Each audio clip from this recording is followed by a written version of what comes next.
do I even want to stay in tech anymore? Do I want to be working in AI? Do I even think that responsible or safe AI is possible anymore?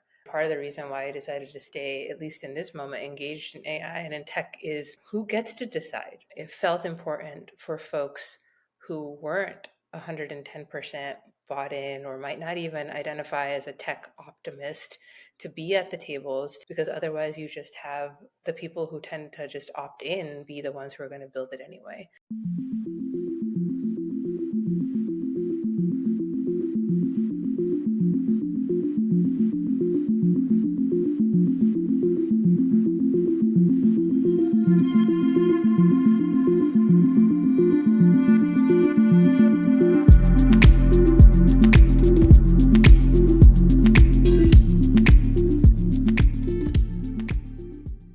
Hi, everyone. I'm Celenza. I'm a software designer, writer, and interview journalist here in Seattle on unceded Duwamish land. And I'm here with a friend and colleague, Dr. Aekta Shah. Aekta is a researcher interested in building responsible and safe AI. She was most recently a senior AI researcher at Google, where she developed and directed a responsible and ethical AI program in Google Search and led a company-wide program to advance trust and safety in product design for global and emerging populations. Dr. Aekta holds a PhD from Stanford, during which her work was interviewed in The Atlantic, The Nation, The Root, and beyond. She's been a speaker at the White House, UC Berkeley, Aspen Institute, and the UN. Outside of tech, she's a proud BIPOC woman who has 3 sweet cats, writes poems, and has a dream of becoming a badass surfer. Hell yeah. Welcome, Aekta. Thank you for being here, and it's really fantastic to see you again. Great to see you again. And, before we started recording, we had this back and forth about being introduced as doctor or not. As we were talking, I just have challenges with it because the name doctor or institutions like Stanford just reinforce a hierarchical paradigm. And at the same time, it's just important to sort of give credit where credit is due for folks who've been in systems like you and I, who are from underrepresented groups, when we do make it through. Well, it's good to see you again. Thank you for being here. We first met exactly 3 years ago in December of 2020. Great year that was. Well, both of us were working at Google inside the belly of the beast of big tech, so to speak. Both of us no longer work at Google, but at the time that we met, I was a software designer in Google Maps. You were a senior AI researcher. I think that we both kind of looked at each other, coming outside of the tech world, entering into this entity of power, trying to grapple with the position of power that we found ourselves in. Last year in 2023, there was certainly a lot of hype, panic, power struggles, polarization regarding artificial intelligence. And as we begin this new year, I think it's important to shift how we've been talking about AI, to have an accessible, honest, and vulnerable conversation about power, about what it's like being a tech worker in a volatile as hell industry, and about our hopes for bringing humanity and technology in deeper harmony. So, Aekta, I first want to ask you, what was the impetus for embarking on a career in tech? And was it everything you thought it would be? It's a great question. I started out as a teacher. And the way that it happened really was like working in schools in East Oakland in the Bay Area and seeing how students and their families were getting more and more access to technology tools. Maybe not the latest device, but a phone that has a touch screen and things like that and apps. And then just seeing how students and their families were having to hack the existing technologies in order to make it work for them. And we're coming up with like really innovative, really clever hacks. But the fact that they had to hack at all, was something that I was noticing. And so that's when this question came up of like, well, what if you actually design technology with these people, right? Like my people at the center, our problems and our needs and our hopes and our dreams. And then on the question of was it everything I'd hoped it would be, I constantly debate whether technology is a net good or a net harm for the world. and there's probably no way to really answer that question. After my time at Google ended last year, I took a month off of thinking about tech or what my next step was going to be. Do I even want to stay in tech anymore? Do I want to be working in AI? Do I even think that responsible or safe AI is possible anymore? And I came to a place where I don't know if the answer to those questions is yes, but the answer to those questions was it's important to try still. It felt important for folks who weren't 110% bought in or might not even identify as a tech optimist to be at the tables, to actually be the ones who are influencing the people who are building the tools or building the tools themselves, because otherwise you just have the people who tend to just opt in be the ones who are going to build it anyway. And so that's how I ended up deciding to stay in the AI world. I'm curious with that said, like, how much did you feel a pressure to find a job in tech given the where the labor market was going? And I asked that because for myself, my experience of it was, yeah, I'm curious about technology, but also I feel pressured to, as a software designer, I actually started design, doing print design, doing package design, doing things that didn't really involve a digital tool or software engineering at all. And I felt the pressure to shift into it given where the labor market was shifting. And I'm curious if you felt that at all as well in the last decade, especially. Certainly in this last year, I felt that where, um, the being a single woman trying to live in the Bay Area, um, and have some autonomy over space and home, and having been evicted before. I think on a bigger level, it's a failure of capitalism that jobs like being a teacher, being a community organizer, working in the nonprofit space, or even working in government cannot keep up with what tech pays. And the disparities are huge. I think that's one of the biggest challenges is that for people who do need to support themselves economically, which this country makes it really hard in healthcare and all of those things, right? You become tied to a career path as well. Capitalism is the best system if you have access to capital. If you don't have access to Exactly. capital, I actually heard a podcast with Sam Altman. He was talking about Y Combinator and how I think that the question was like, what is a pattern that you see of successful entrepreneurs and founders? And the one thing he named, which was sort of devastating and heartbreaking to me, was that successful founders and entrepreneurs come from like backgrounds where they had access to resources and were in a loving and safe home. Very much folks who had access to like more privileged educational contexts and were given that opportunity to be curious, make mistakes, and fail early, versus folks who didn't have that opportunity. I mean, I disagree with that as like a top down, that people from other backgrounds cannot be successful entrepreneurs and founders. I think that in this paradigm that we've created, that's probably true because it's a self reinforcing model. I want to get into one thing that a lot of people were clamoring for capital on last year, which was artificial general intelligence. Last year, across the tech industry, we saw a lot of layoffs. We saw a lot of startups collapsing. We saw investors completely changing their where they were investing. If you were a company that was shifting more and more towards AI or buying AI companies, if you had that access to resources, that you were staying afloat. But at the same time, it's very confusing what artificial general intelligence even is. So I'm curious, based on your experience as an AI researcher, how have you come to understand what artificial general intelligence is and why do we need it?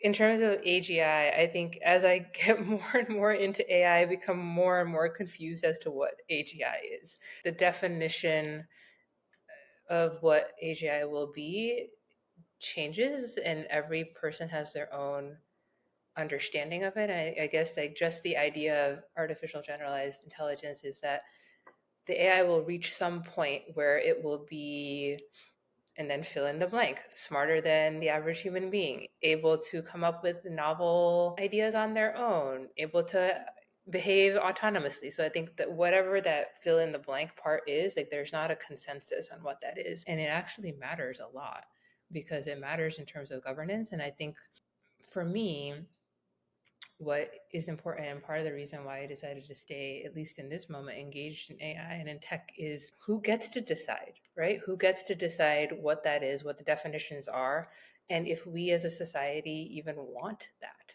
I think this is a society level question that requires participation and opting in, honestly, that no, actually, the leaders in tech don't get to decide whether or not AGI is released into the whole world. We as a society get to decide if it is and when it is and how it is, and what the definitions are. That's not to say stopping people from building the things and creating the things that they want to in lab and research settings, but it is to say that we as a society should have a voice in deciding if we want this to be a part of our society. And what is it about the human experience that we want to protect?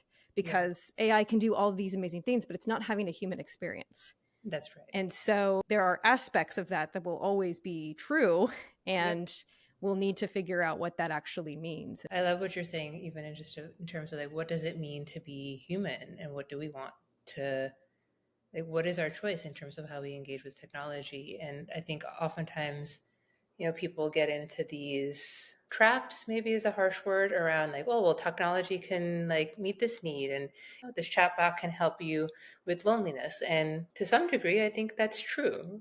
But there are human needs that we have for touch and connection and eye contact and things that we have evolved as actually biological creatures with a body, that we are not evolving, quote unquote, fast enough for technology to meet all those needs, right? It is just kind of a band-aid to like what our deeper needs actually are. Like, what if all people who had computer science degrees or, machine learning degrees or things like that these days had to read bell hooks or be familiar with this idea that she presents of like queerness, and queer as like a noun and a verb, right? Like just this paradigm breaking, world breaking way of understanding people's lived experiences. And I just wonder, like, what if I had been exposed to that kind of thinking earlier in life, when there were things that bell hooks and others write about that resonate deeply with my lived experience, but it wasn't a part of my formal training, right? And so I had to oppress those parts of me. Yep. I'm also getting the beautiful sunlight on my face, but I need to like cover it up a little bit so that you all can see me. So give me 1 second and then we'll come back. One of these, that's Bagheera over here. That's cute. It's like the sun is like in this one spot that like I can't. I think this will work. That looks good. So last November, you wrote an article on Medium called The OpenAI Microsoft Paradigm Shift. And this was written in the wake of the news of the OpenAI shakeup that happened last November, involving the board firing the CEO, Sam Altman. Then he was rehired, and the board was fired. And then the board was overhauled with a new initial team of exclusively white men. And this all happened over the course of just a few days. In your Medium article, you deconstruct power across 4 vectors: process, governance, resources, and people. You wrote, regardless of what direction the next 24, 48, 72 hours and beyond will unfold, one thing I will be watching is how power is surfacing and moving in the undercurrents and back alleys. Because I have spent a lot of time thinking and observing power, and when it comes to the world of AI, people will have far-reaching consequences for humanity as we navigate towards the uncharted waters of artificial general intelligence. So for someone who's sitting outside of the tech industry or is still learning about AI, but is concerned about technology's current and future direction, what should they know about how power works within this industry, and particularly across those 4 vectors you mentioned of process, governance, resources, and people? I don't know if I was like naively idealistic, but when I saw like OpenAI's governance structure, I just want to read really quickly. On OpenAI's website, they define themselves as a partnership. So we designed OpenAI's structure, a partnership between our original nonprofit and a new capped profit arm. for OpenAI's mission to build artificial general intelligence that is safe and benefits all of humanity. When I saw like that they had capped their wealth, capping how much shareholders could accumulate wealth when they eventually did go public, I was starting to see like, okay, this is disrupting our conventional model, technology corporations work in the world, right? And I saw some significant differences that were actually trying to curb the effect of money and the conflation of money with power. That's where I think I was like idealistic, and I don't know if I still am. I don't know if that's like wearing off at this point, but it is something that I'm watching in terms of like what will be the next iteration of like how governance looks like in the leaders of AI today. And I think no other company has put forward a different model. I think maybe open source movement, has a way of having distributed power, and so maybe some of the open source models will have more of like a distributed power structure. And then the other piece is just like in the absence of governance actually happening in the creators of the technologies, will our existing governance systems actually step up to the plate? And unfortunately, I think that a lot of our governance systems are broken. What are you noticing in terms of what's coming up for you? Yeah, it's interesting because Microsoft invested at this point $13 billion in the company. ChatGPT at this point, I think, has 180 million users using it. I want to know more information of what happened with the board. I do think the public has a right to know what's going on. We need more transparency about all of this. And if we're going to try out different structures, because yes, there's a lot about our current economic structure that isn't working, can we at least have some transparency into what we're learning about it? That's the piece I want more of. Yeah, I think that transparency is so important because we do need to, it helps our muscle to learn as a society. And without that, you're left kind of guessing and you don't have the opportunity to learn. The other piece around, how open AI launched ChatGPT into the world. Actually, because you and I are both former Google folks, my take is that Google would never have launched ChatGPT, like an AI chatbot, into the world the way that ChatGPT did. It was launched in a way that it was known, and it was transparently stated that it was imperfect and it was going to have problems and it was going to break. And the invitation was actually, hey, we want all of you to help us identify where it's breaking and identify like what are the priorities.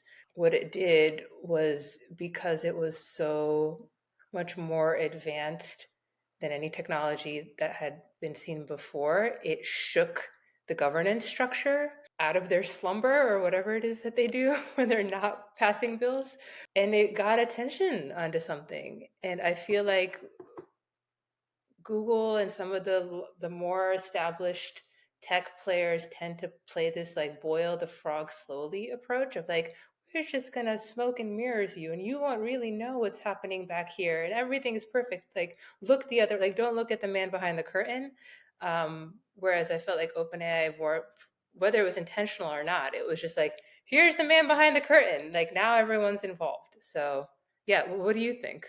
It coincides with like I think how companies do performance reviews too, because if you're an employee set to make this certain technology and yet you're like, okay, I'm pressured to deliver, this has to launch, and it has to launch with like a good amount of user adoption rates, it has to have good engagement rates.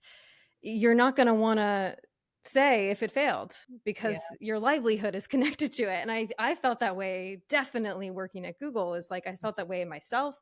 I felt that in the people around me that I was working with. When something didn't go right or it didn't test well, there was this like unease about it, that environment where people are in that and they don't have the agency, going back to human agency. Yeah. They may not have the agency to feel like they can be honest about it. That's ultimately going to affect how the technology is being shaped and deployed to the rest of the world. Yeah, I mean, I think it's that fear, the paralysis around failing or making a mistake visibly. It's from the top down and the bottom up when you have corporations that are so fear driven. How do we reckon with this dichotomy of releasing new technology, like in the way that ChatGPT released, to have something to learn from, to have something tangible for the government to respond to create policy for? Because Yeah. what we did see with when ChatGPT was released, we did see government finally like moving Yeah. forward a little bit, at least, to kind of present, the Bill of Rights, AI Bill of Rights, Yeah. and we saw like other countries also like engaging deeper about regulation. So how do we balance that dichotomy of unleashing something in the world to have something tangible to test and look at and figure out what the regulation is, Yeah. but restraining parts of that deployment for whether it's through speed or scale of it through for safety reasons? Yeah. No, I agree 100%. And I think it's like, how do you move from a paradigm of like passive consumption to participation? When you are deploying things that fail and break and have problems and challenges, are you doing it in a place where like have we agreed as a society on like what are our hard no's, right? Like you cannot deploy something that does XYZ. And have we created that as a society, and like what are those things that you can't do? And then other things are like we've given consent, we've given consent as a society that we're willing to play in this space and try to make something better. But there are things that are boundaries, right? There are barriers beyond which we don't feel comfortable these technologies advancing to. It was hard to watch, and like, not to make this all about OpenAI, but like hard to watch what happened over the course of those few days, because and I think maybe this is why like society was so engaged in it. It's like, well, actually what happens here affects all of us. I was happy to see the employees at OpenAI exercise agency and stand and say in unity and say no. Because usually, as you and I know, like at tech companies, forget about like people in society. The people in the company don't have agency to say what their future could look like. I know that there's definitely mixed incentives that the employees had and potentially what brought them together, but it was something that was powerful to see happen. So let's talk more about the role and experience of being a tech worker right now. The experience can come with incredible wealth, economic and career opportunity, which can be substantial to your life, especially if you don't come from generational wealth, which I certainly didn't. But it can also come at a high cost to your health and human agency. You're in this situation where you have privilege and access and shaping and deploying emerging technology at scale, but this is often conducted for populations that exist outside of your own experience, identity, economic context, and geography. Yeah. You're trying to change that paradigm within our existing capitalist constructs, and you're trying to invite the people that are most impacted by the technology into the process so that they have stake in it and how it's being shaped. But our current structures often fail to hold a safe space for effective conversations around that, for the right infrastructure for it, for sustained resources to change it. And your own livelihood depends on your ability to move fast, to assume ownership of the work for which you may not have lived experience, and to meet the ever-changing goals of the business, or else you may abruptly, by an automated email, lose your job and access to healthcare. The resuscitation of unions and collective bargaining agreements in recent years is helping to build worker solidarity and alleviate some of this, but there's still a lot of work to do. There's the grueling and dehumanizing acceleration of workplace surveillance tools that can monitor an employee's number of keystrokes, the dominance of a white American cis male industry, and the physical body and mind tethered to screens all day. How do you feel about the current state and well-being of tech workers today? Everything that you're saying resonates for me, given my experience. I had never worked in a place until I worked at Google where people were so unwilling to speak their truth. Having done a lot of community organizing with people who had so much less, would step up in the face of power and in the face of consequence, in the face of like potentially having to lose a lot, with courage and dignity, and speak up. So my first week at Google was the week that Dr. Timnit Gebru was fired, and I remember like turning to the leaders, and these are like directors and VPs and SVPs, to do something, and change something. And I was just astonished when you saw directors and VPs and SVPs defer their power. I think that was the closest I got to naming anything, is that for a place that's so driven by power, nobody there knows their own power, is willing to take. You have to hold, like you have to rest onto your own power. And I feel like so much of what tech is socialized to do is to defer your own power. Deferring power is definitely like, I felt it, I saw it. I even in some cases did it. Yeah. You know, I think Yeah. it was a combination of fear, of course, but also burnout. I don't feel like I was given sufficient tools and resources and education Yeah. about how to do some of this stuff. And I think that these conversations and the information around it, it it does seem to exist more widely in community organizing circles. Yeah. And I don't see it as much in the tech field or in computer science or design curriculums. I just remember there were occasions where I thought to myself, my goodness, I wish I knew what to say. I wish I knew what to do. I'm not sure what I can do here. Mm-hmm. I don't know the strategy for this. And gosh, I'm too scared to ask anyone around me for it. That's why I'm so grateful for you, Aekta, because I felt like you were one of those people while working there that I could go to and ask. And I hope that you felt the same. I mean, I it was, you just need to find your allies in those Yeah. cases, but how you do that is not clear. Yeah, I think what you're saying, I mean, I definitely felt that with you, where it's like coming into the company and getting a chance to meet you within like week, I don't know, 3 or 4 of being there. And it's like, where is the safe place? Where is the safe space to ask questions and push back or be pushed back on? I was talking to a friend yesterday whose brother works at Patagonia.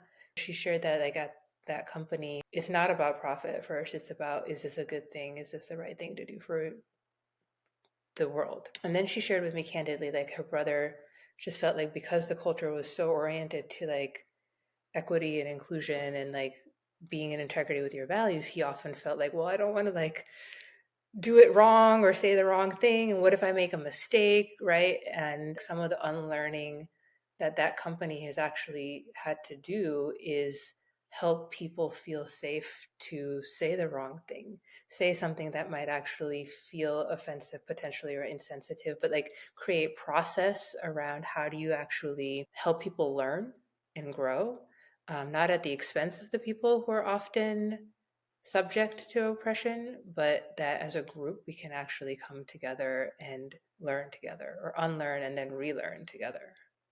Overwhelmingly, it's the people who actually are in integrity with their values and are the ones who are constantly pushing up against a system that doesn't want to be pushed, that are the hardest on themselves, on like, well, I should be doing something, I could be doing something. I think the question isn't that yes, everybody needs to step up and do something right now and shake up the system. I think it's more checking in with yourself and seeing like, well, why are you here? Like having that critical conversation with yourself. What is my relationship with employment? And what is my relationship with my employer? And what do I want that to be in the future? And is that a place where I'm going to put in all of my passion and grit and creativity and force? Or will it be somewhere else? Especially for folks from marginalized backgrounds and underrepresented backgrounds, it's like a radical permission giving around you don't actually always have to fight the fight in the structure that's most toxic to you. Yeah. It's like on these like check-in questions of, if you weren't doing what you were doing right now, what would you want to be doing? How would you want to be spending your time after Google? Like I couldn't answer that question while I was there, and I couldn't even really answer that question even like a couple months out, because I was so, I had to unwind a lot of things before I could even start to find my real self. There's so much grief that comes with walking away from an experience that changed your life. I think 2023 in particular was a rough year. The labor market was brutal. It didn't present a lot of opportunity to That's right. be in an exploratory mode. It was a lot of grief. There's been a lot of grief. Some of it is like nameable, but honestly, like a lot of it has just been these larger patterns of narcissistic abuse and dehumanization. We were talking before we started recording about podcasts, I think, and one of them was like Pivot with Kara Swisher and Scott Galloway. And I've appreciated that like Scott Galloway will call out narcissism when he sees it in big tech and also in himself. Where he's like reflected several times on the podcast of like, maybe this is my own narcissism, or this is a problem that I'm dealing with, right? As a white male or what have you. I think it's something that, again, we all need to grapple with as society. Along those lines, I have two final questions I'd really love to ask you. There's this growing concern that outsourcing tasks to tools like ChatGPT can accelerate an over reliance on AI and technology in general. This can create conditions where we are unlearning important skills that are necessary for maintaining the critical faculties and functions of the human brain. And yet, my 10-year-old self in that classroom wants to use a calculator when I'm doing math equations because I have a lot of anxiety about doing math. This is a tale as old as time, but it's accelerating. I feel the fear of it is accelerating with just the advancements that AI presents. Yeah. What does responsible AI look like in this situation, and what does it mean to keep our minds sharp as we deepen our engagement with AI tools? One of the existential scenarios that I have in my head is just like in the movie WALL-E, right, where they have like the whole Yes. human race just checked out. I think about that scene like all the time. It's kind of my Roman Empire right now, where I'm like constantly thinking about that scene in WALL-E because I think I'm just so afraid.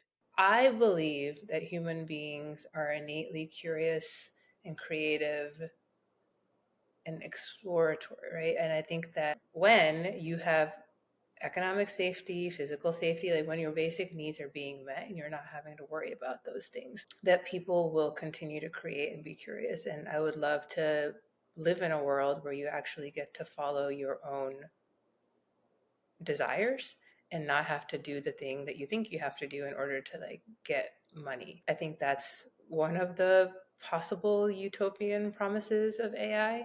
I also don't think that our society is set up to allow that right now. I think that a lot of times when people kind of like check out and let technology do a bunch of things, it's because there's a lot of trauma and there's a lot of rest and healing that's actually needed.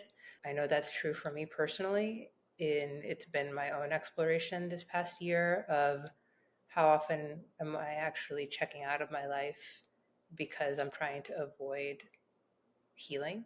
And I actually wonder, in this like utopian dream of AI, maybe it gives human beings a chance to do the hard work of resting and the hard work of healing that could actually make society better for all of us. Mm. I'm sitting with that. That's hugely powerful. Do you find yourself relying more or maybe addicted more to technology when you are experiencing a trauma or a difficult aspect of your life?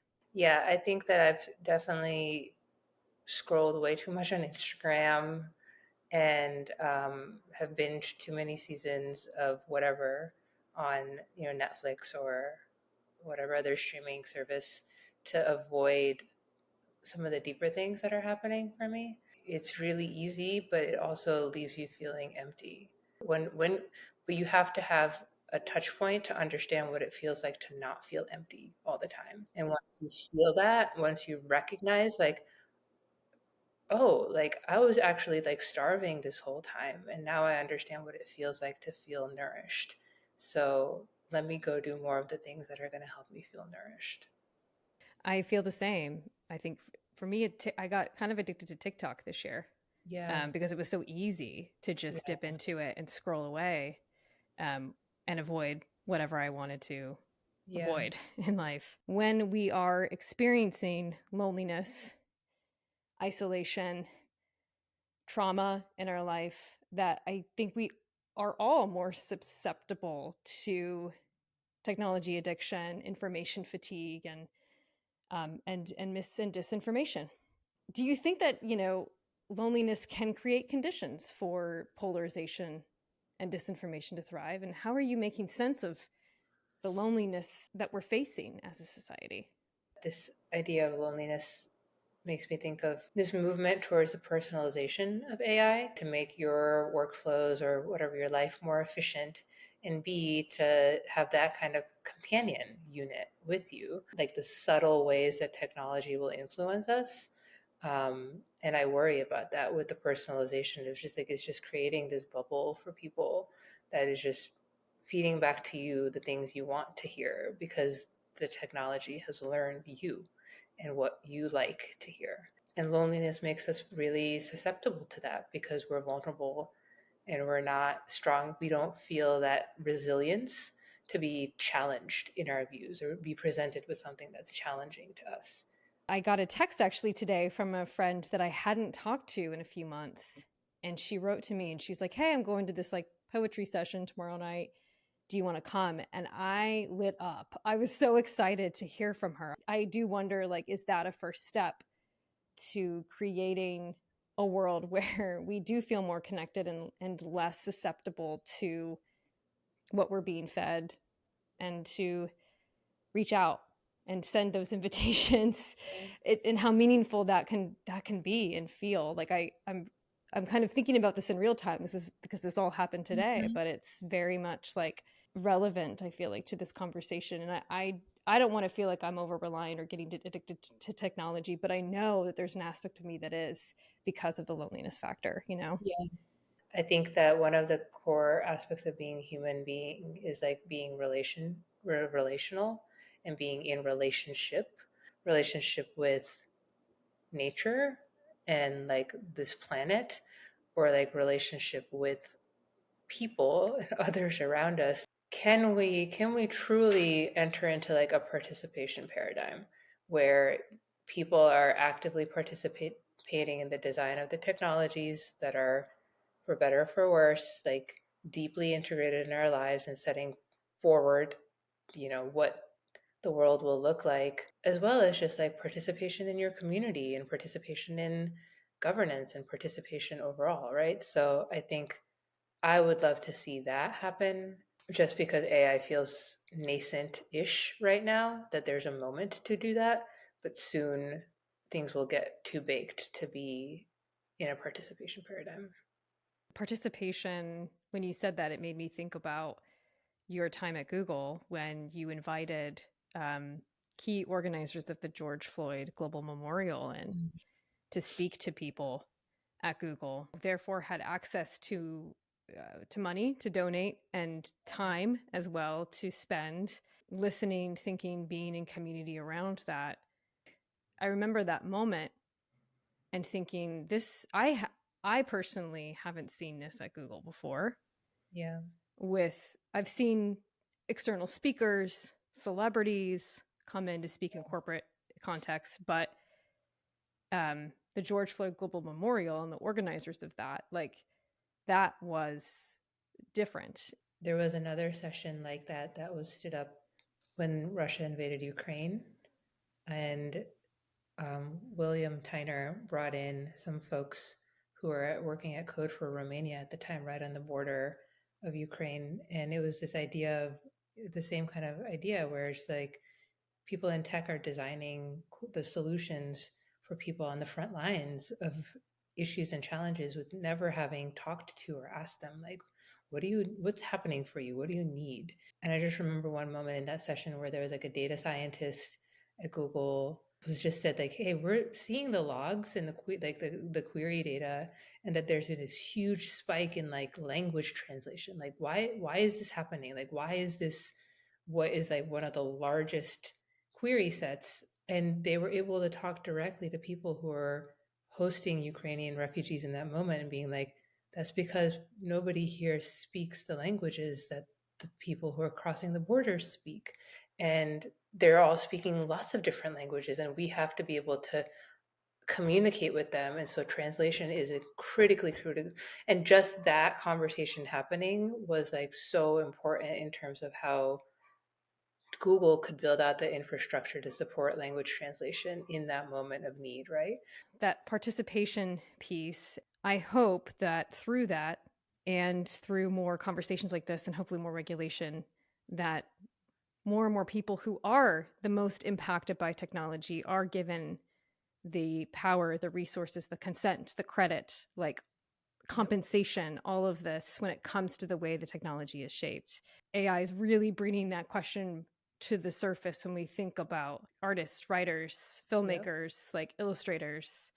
Yeah. What say do they have? I hope that whatever we need to do individually of what we've got to unlearn, that leads to opening up more space to invite that kind of thinking and infrastructure and policy in. Yeah, I love that. Thank you so much for being here today. I just really appreciate you and the time and the energy and the creativity that you have, Aekta, as a human being. I appreciate you so much and just what you've done with these past 2.5 years, and even the time that I got the privilege of being able to meet you. It's really an inspiration to see someone just like step out into their own gifts and have a chance to also like engage with you in those spaces. So thank you for sharing that with me. Oh, my cat's gone.